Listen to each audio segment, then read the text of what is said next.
گرنگی دەڤەرە بەهجینان چ بۆ هەوەجیدارە یەکەتی لە دەست پێکردی؟ دەڤەری بادینان بۆ یەکێتنی شیمانی کوردستان جەوهەری خەبات و تێکۆشانی یەکێتیە. چکە یەکێتی بەبێ بادینان حزبێکی ناوچەیی و لۆکاڵی دەبێنێتەوە.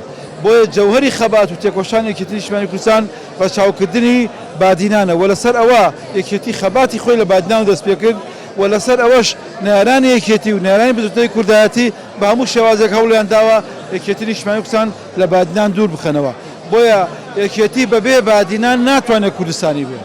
بۆیە بۆ بابەتێکی جەوهەریە بۆ یەکێتی شیمانی کوردستان بەبێ تێکۆشەرانی یەکێتی لە بادینان یەکێتی ناتوانێت ئەم خەباتەی خۆی سەر بخات. بۆ ئەم پرسیارەژی بکەم بۆ گرنگی ڕۆلی ڕاگەیاندنی یەکەتی لە دەڤەری بادینان چی دەکەن؟